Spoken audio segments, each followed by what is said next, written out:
So WWE SummerSlam is officially done, and because it is WWE's second biggest event of the year, they have put a bunch of stuff in place that is going to affect the rest of 2025.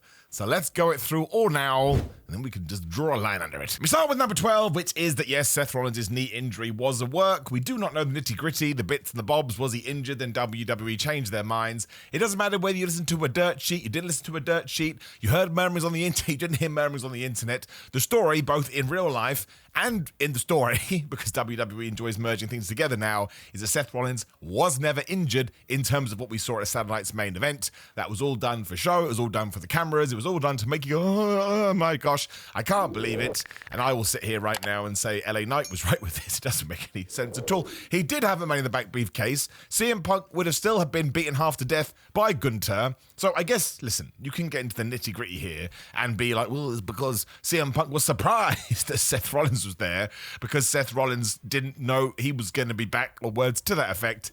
It's a little bit loose, right? We did it to, well, elicit a response at SummerSlam, and that's okay, right? WWE is into their moments, especially during these massive pay-per-views, and with the ESPN deal that got announced today, which we'll absolutely make a video about, and the fact we're about to get 2-night WrestleManias, 2-night SummerSlams, and 2-night Raw Rumbles, yes, we're going to see more and more of this stuff. I'm a little bit worried if we are talking about the greater good, the WWE leans into this too hard, because you will condition your audience to always expect a comeback, a surprise, a shock, when you have to be able to have some shows that just end with a winner or a loser. Look at WrestleMania 40, right? That was pretty special. And you can even look at John Cena stood in the ring here at the end of SummerSlam Night 2. That, to me, is probably going to be his last ever WWE title match. Had 50,000 people going crazy. There was emotion there.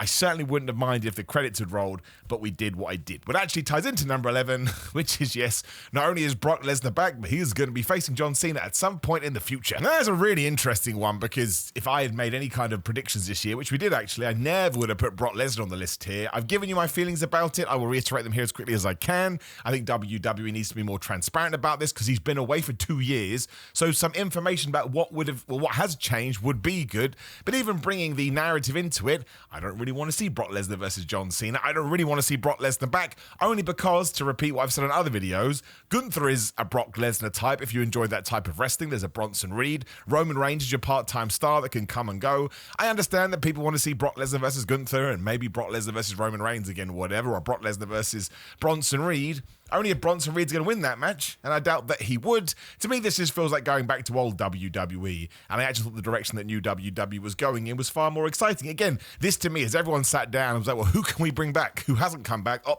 Brock can be the guy. Whereas I would prefer I always call it old WWE to new WWE. I would have left that back in old WWE. I know you don't agree because you come yell at me. That's perfectly fine, but I still do think we need to talk about the wider story here, and we do not have the information. In terms of the video we're doing today, that is one piece of detail that we do not have, and I hope the WWE does update us, but of course they won't. That isn't going to happen. But yes, that's on the cards. I guess it could happen in Paris. We'll find out on SmackDown. I can't remember what the next big thing after that is. I doubt they'll wait till Survivor Series. But you're going to get Brock versus Cena, which is very interesting, because it's just going to be F5s, AAs, and German suplexes. But Cena should win that match, right? I mean, he really, really should.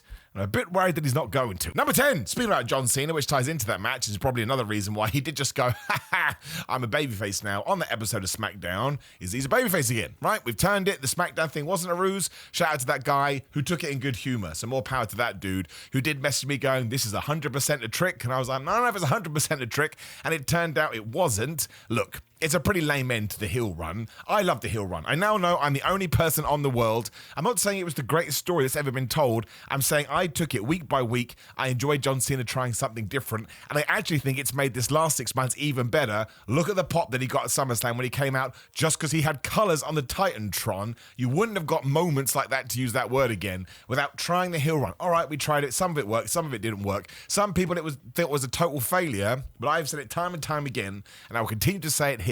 Throw stuff at the wall sometimes. You have a 52-week-a-year program more because there's multiple events all over the place. Try new things, and if it doesn't work, who the flub cares? Again, WWE just proved it. It was like a Craig David song. On Friday, John Cena went, oh, I'm a babyface again, and by Sunday, every single fan just accepted it, and there wasn't much nuance at all. What we have learned is that from August 4th through to December 15th, whenever his last match is going to be, you are going to get the proper 4, 5, 6 month John Cena babyface run, and it's still the right move to make. especially when I went back and watched that Cody Rhodes match. John Cena is the corniest babyface ever, but the fact he leans into it and he embraces it so much, good grief, he's great. Number 9 is that CM Punk and LA Knight, I do think, are going to have a match at some point. They'll probably be in some sort of tag team match situation too, but they hate each other, right? We teased that a few weeks ago with LA Knight saying, excuse me, CM Punk, I get to have Seth Rollins before you. And on this week's episode of Raw, CM Punk jumped in and attacked Seth Rollins, cost LA Knight, arguably, I mean, obviously not, but LA can see it this way, his chance or his shot to become the world champion. So now he's got to be mad at him too. This excites me because when we get to that main event scene, there's a bunch of people sniffing around it, and it's not just, oh, well, we'll be friends because we're babyfaces and Seth Rollins is a bad guy. No, CM Punk is going after Seth, but I bet he's annoyed at LA Knight and vice versa too. I like this. And who doesn't want a CM Punk LA Knight match? I think it'll be super interesting because CM Punk just seems to be in that category where he's going to be cheered regardless. But LA Knight is kind of there as well. Like, he never gets the proper push, but fans still have his back. So that's another thing that I'm super duper excited about, and matches that we want. I want fresh matchups now. I see SummerSlam as somewhat of an ending off point or a reset, so to speak. Let's come up with a bunch of new matches. Don't mind, we're going to continue to do stuff between Punk and Seth Rollins, but let's make it interesting, and an interesting way to do that is with a massive asterisk in LA Knight, so I thought that was pretty good. Next up, we know that Roman Reigns is potentially gone again. I say potentially just to cover my own ass. I'm 98.6% sure about this. First, he has to go record the Street Fighter movie as Akuma, which means Roman Reigns is living the dream regardless. But I don't think you take 3 tsunamis unless you're going to do an injury angle based on what we've done before. There are some people out there that have been nerds, more power to you, that have gone and done the advert searching or the poster searching, and he's not actually advertised until Survivor Series, which is 4 months away. I don't begrudge Roman Reigns this. It works. Again, every time he comes back, he gets a massive pop. Would there be any benefit of having him on TV every single week? No. But do I think we could balance this better? Absolutely. But he's 40 years old. He's got health issues, as he's talked about before. He's given us a lot. He's had the ups, the downs. Nobody knows more about than me. As we are here, please subscribe to me and head over to What Culture Wrestling for more of my content, should you be interested. It's just Roman Reigns' lot, man, and it's something that we would have all signed on till 2, and he's had his peak. Again, I repeat what I said in the video the other day, but he's had his 1,316 title reign. He can still go. He's still amazing. He's still a GOAT performer, but we're never going to go back to when, again, the sort of WWE ecosystem was revolving around him and him alone. So we just move on. But if you look at SummerSlam and what we did in that Raw, and you're a big Roman Reigns fan, and let's say you watch Raw or SmackDown for Roman Reigns, well, you may want to take a break for a few months. I think we should probably double back round there as well, because a lot of people thought that CM Punk and Seth Rollins were about to go like that, whoop, and head in different pathways, but they are not. And in fact, we've made it even more heated. We didn't really get to play up to this much on Raw because we're waiting for the big CM Punk promo, which will probably be next week. But Punk was the champion for, 5 minutes, 12 seconds, and Seth Rollins took that away from him after really CM Punk had beaten him a lot throughout 2025. So I have to imagine this is the long-term play. So is it Team Punk versus Team Rollins at Survivor Series? It's a long time away to stretch it out. We're going to do the big match at WrestleMania. Is it CM Punk winning that belt back from Seth Rollins, maybe at the Royal Rumble? Like, how long do we extend this? Does Bron Breakker get involved? Because we all know that that's going to be the big thing for Seth as well. Maybe we do get to that at WrestleMania 42. Although then, if Punk is the champion, can you do Cody versus Punk? If Cody's a champion, do you want to do title versus title? Probably not. That's not WWE's jam. But we're not going away from this. And in fact, we're making it more of a who's got a forever feud. Well, you're going to get mad at me. But I guess it's a bit like Hangman Adam Page and Swerve Strickland. They are intrinsically linked and they're always going to be together. A bit like CM Punk and Drew, but that felt very together and not of its time. But there was a very set beginning and end to all of that. That doesn't feel the way to me with Seth. It feels to me like we're going to keep picking away at this and see where we get to. But I'm not bored of it, which again makes me sound like the minority, I think, because a lot of people on the internet want them to go off and do their own thing. But Seth Rollins always had to screw Punk. Given what he was going to do, it wouldn't have worked on anybody else.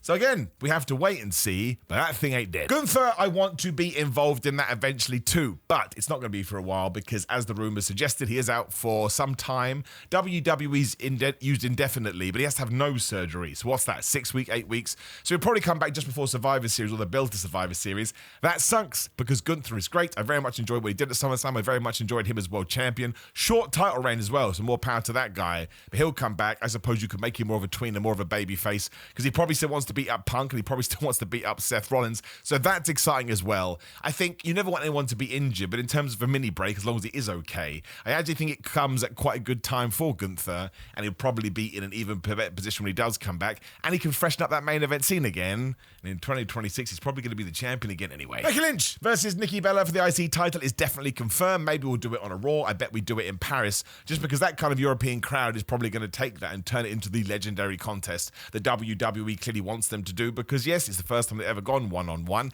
and that's exciting. I don't think Nikki Bella should win. I think there's an outside chance, at least we've got the jeopardy here, but given that Becky Lynch didn't lose at SummerSlam, which I predicted but was also surprised about, it was a very strange choice to make. I would have Becky Lynch win. Nikki Bella, who is a legend, could just be another person she ticks off her list.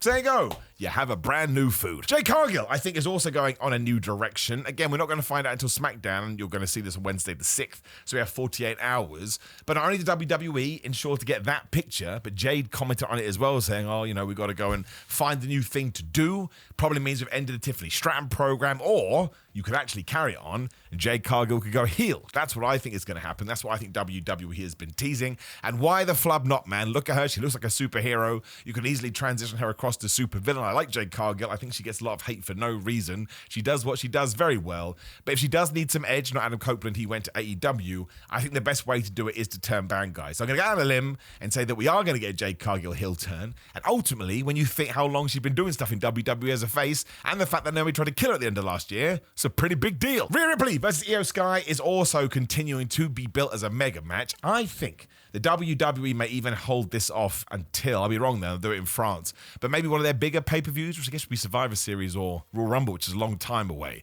But the fact that they continually keep telling us, oh, Rhea Ripley's never beat Io Sky, and now we're doing skits on television as well after SummerSlam, is to let you know we're not done here. It is Io Sky versus Naomi next week. I think Naomi will win. It's then Naomi versus Stephanie Velcro, which I'm super excited about, and that could go either way depending what happens the next few weeks. But as soon as WWE does want to pull the trigger, we are going to go in hard between Rhea Ripley and Io Sky, and that's why neither of them need to win the championship. You have your story, and sometimes leading into sports, you can't beat me does work. Quite excited about this, and done right, it will actually feel like something, and we did it all without a piece of gold. Jelly Roll is excellent is the next thing that we learned from SummerSlam, because, well, he was great anyway, but he went on Cody Rhodes' What Do You Want to Talk About podcast, and he said, yes, I went to Triple H and said I'd love to lose. All these celebrities are winning all the time. Let me be defeated so that when I do come back, it gives me more to talk about. I am not the same man as Jelly Roll. Jelly Roll is better than me, clearly, but that is something I pitched in a feud that I did. I'm not going to tell you with who. You'll be able to figure it out. It's in Progress Wrestling. But I ended that feud 0-3. That's right. I was the babyface too. A heavy John Cena babyface, like over the top and goofy, and man, let's do good things all the time. Because why not? Which is me just turned up to 11. But it was something I really wanted to do because I thought it gave me a better story to tell, which was coming back the next year and be like, man, I'm at rock bottom. What can I do? And it ended with me winning the Proteus Championship. I'm giving it away now.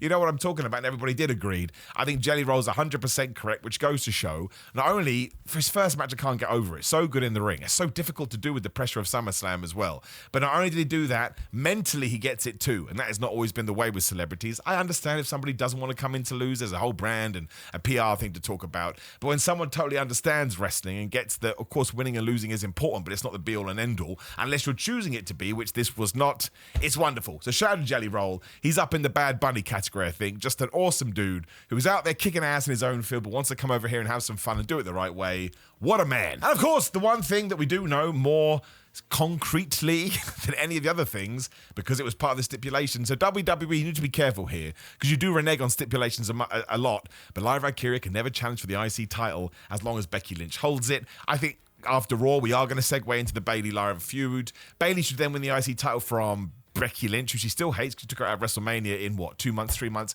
Whenever you want to do it, a Survivor Series, a Royal Rumble, Lyra Valkyria should win that belt back from Bayley, and then you have completed the Triforce, and then you know if you've ever played a Zelda game, completing the Triforce is the best thing ever, but we do know that, and we've learned it, and the reason I want to throw it in here, because let's say this thing did culminate at SummerSlam, Becky Lynch, Bayley, and Lyra Valkyria have done so flipping well, and they have turned that championship into something. Now SmackDown needs to do the same with the US title. I am still worried. Now listen, listen, there'll be other things that we have learned that you want to get out there. I want to get them out there too. Is the whole point. Drop them in the comments below. Like the video, share the video, and subscribe to the video on the screen to get my SummerSlam reactions. Why the flub not? Otherwise, watch alongs on my patreon.com/Simon316. Supplements at grillamine.com/Simon. Get money off. Use my code Simon. It ships worldwide. I promise you these things rock. Otherwise, I wouldn't promote them. Simon316 on social media. Simon Miller for personalized videos on Cameo. Simon J. Miller on TikTok for just utter nonsense. And Pro Wrestling Tees and Big Cartel for merchandise. I hope you enjoyed SummerSlam. I know there were some difficult bits, but the wheel keeps on turning, which is both a good thing and a bad thing.